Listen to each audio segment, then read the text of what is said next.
रोजाना फोन आते हैं, दिल दुखता है कि थाने में जाते हैं हमारा मुकदमा भी दर्ज नहीं होता। पीड़ित पक्ष कहता है चारों तरफ कानून व्यवस्था का हाल आप सबको पता है। पीने के पानी, अभी तो गर्मी शुरू हुई है, अभी तो गर्मी शुरू हुई है। अभी आने वाले समय में वो नवलगढ़ की जनता जिसकी एक आवाज पे रातों रात ट्यूबवेल भी खुदा करते थे, अगर मोटर खराब है तो मोटर भी रातों रात चेंज होते थे। ये आप लोगों ने देखा है। हमारा हॉस्पिटल, हमारा जिला अस्पताल 80% लोगों का इलाज यहां होने लग गया था, और आज ये बराला जी हैं, जोरदार ताली बजाकर इनका स्वागत करें। और ये आए इसलिए कि अभी रिटायर हो गए हैं, लेकिन अब रिटायर होकर खाकी की जगह अब सफेद कुर्ता पजामा पहन लिया।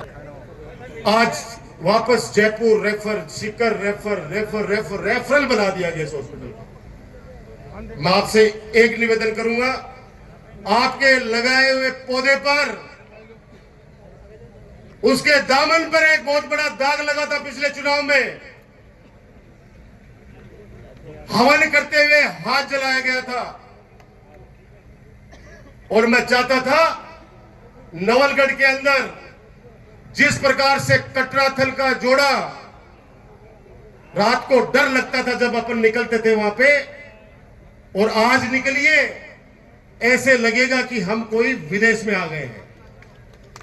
वो शेखावाटी यूनिवर्सिटी का निर्माण वहां पे हुआ। ये रोहित चौधरी जी सीए भाई साहब वगैरह बैठे हैं, इनसे पूछ लो, शेखावाटी विश्वविद्यालय का शंखनाद अगर शेखावाटी की धरती पे सबसे पहले अगर शुरू किया गया तो आपके बेटे, आपके भाई डॉक्टर राजकुमार के द्वारा। आज आपके बच्चों के लिए शेखावाटी यूनिवर्सिटी, वो भी कटराथल का जोड़ा ही था। जो दामन पे दाग लगाया गया आपके बेटे, आपके भाई डॉक्टर राजकुमार पर, आपको मजबूत होना पड़ेगा। आज वहां पे ट्रॉमा सेंटर होता, जिस बदराना के लिए दाग लगाया गया वो बदराना भी वही पड़ा है, वो सेठ भी वही है, लेकिन हमारा न ट्रॉमा है, न हमारे सैनिक भाइयों के लिए मिलिट्री कैंटीन वहां बन पाई, न पेंशनर समाज के लिए वहां ऑफिस बन पाया, न मेरी माता बहनों के लिए, बच्चों के लिए रात को 20 बीघा के अंदर वहां पे एक शानदार पार्क डेवलप होना था, वो नहीं हो पाया। आज वो जमीन वहीं पड़ी है, सब कुछ वहीं पड़ा है। इन्होंने कहा था, जिन लोगों ने भी कहा था, मैं कह रहा हूं नाम के मना किया कि नाम लेने नहीं आता, तो मैंने भी आदेश की पालना कर ली। मैंने कहा ठीक है, लेकिन अब हमारे आराध्य, पूरा शेखावाटी नहीं, पूरा हिंदुस्तान जिस साधु की पूजा करता है, हमारे रतिनाथ जी महाराज के नाम पर किस कदर एक ट्रोमो का नाम लेके 450 दुकानें काट दी गई है। मेरा निवेदन आपसे, दुकानों के चक्करों में मत पड़ जाना उनके।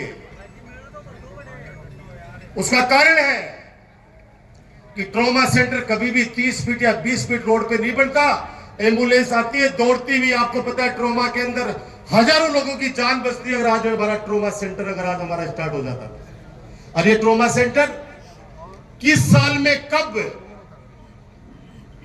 स्वीकृत हुआ, हमारे राजस्थान के पूर्व मुख्यमंत्री गहलोत जी ने कितने करोड़ रुपए नवलगढ़ को दिए, ये आप लोगों से छुपा हुआ नहीं है। वही पैसा चल रहा है, अभी भी वही पैसा चल रहा है। तो मैं आपसे कहना चाहता हूं, आपको मजबूती से, मैंने आपको कहा कि मैं कोई वो काम नहीं करूंगा जिससे आप सबकी नजरें किसी के सामने झुके। अब कहते हैं, पिताजी भी कहते हैं, आप बुजुर्ग भी कहते हैं कि कई बार राजकुमार हवन करते हुए भी हाथ जल जाते हैं। तेरा उद्देश्य अच्छा था, उस समय का ऐसा वेग था कि समझ नहीं पाए।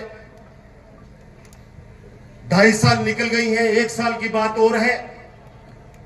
मैंने सोचा था कि पंचायत चुनाव हो जाएंगे, नगर पालिका के चुनाव हो जाएंगे तो एक बराबर के अंदर विकास कार्यों के करने के लिए हमारे चेयरमैन, हमारे प्रधान आपके आशीर्वाद से चल निकलेंगे। लेकिन ये सरकार इतनी डर रही है, भजनलाल शर्मा की सरकार, डरपोक सरकार, कि ये चुनाव भी नहीं कराना चाहती है। ये इलेक्शन नहीं कराना चाहती पंचायत चुनाव के, क्योंकि इन्होंने सर्वे करा लिया कि पूरे राजस्थान के अंदर वर्तमान सरकार के खिलाफ जनता आक्रोशित है। जिस दिन वोट देने का अधिकार आ गया, समय आ गया, उस दिन इसको सत्ता से बाहर करके पटक देगी। तो मेरी आपसे यही प्रार्थना है कि आप मजबूत रहना, नहीं डरना है किसी से। किससे डरोगे? मैंने पिछली बार भी उस समय कहा था, होली के समय, आज भी कह रहा हूं, अगर विधायक ने पूछा कि तेरा गांव सामने अगर कोई भी खड़ा हो जाएगा, मैंने तो उस परिवार को कहा जिस परिवार को रात रात भर लोग बाग इनके गेट बजाते गए, गाली गलौज करते गए, और प्रशासन से भी कहा, एसपी साहब, कलेक्टर साहब से भी कहा कि इतने मत बनो नपुंसक आप लोग, कम से कम जनता का ख्याल रखो। सत्ता आती है, जाती है, न्याय अगर नहीं करेगा अगर यहां का प्रशासन, तो फिर जनता किसके पास जाएगी? वापस वो दौर शुरू हो गया। बहुत जल्दी सड़कों पर आम जनता की समस्या को लेकर हम सब उतरने वाले हैं, ताकि आप लोगों को यह महसूस नहीं हो पीने के पानी के लिए मेरी माता बहनों किसी को मटके नहीं फोड़ने पड़े। हम मजबूर करेंगे प्रशासन को कि हमारी जो मूलभूत सुविधाएं हैं उनको सुचारू रूप से जारी रखें। आप सबका सादर अभिनंदन करते हुए एक ही प्रार्थना करूंगा कि मैं आपका हूं,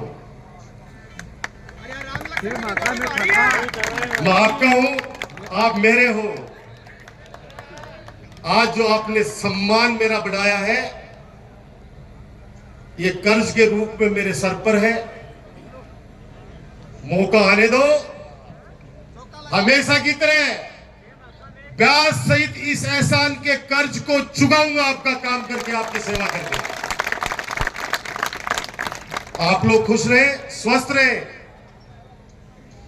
एक बाबूजी आए, बोले बहुत मेरी 28 साल की उम्र है राजकुमार, लेकिन तेरे को एक बार मैं विधानसभा में फिर से देखना चाहता हूं। मैंने कहा बाबा जी, आप कहीं नहीं जाने वाले, भगवान आपकी रक्षा करेगा और आपका आशीर्वाद हमारे सर पर हमेशा बना रहेगा। तो मेरे साथ आप भी सभी गुनगुनाएंगे, और जहां बैठे हैं वहीं से ही एहसान मेरे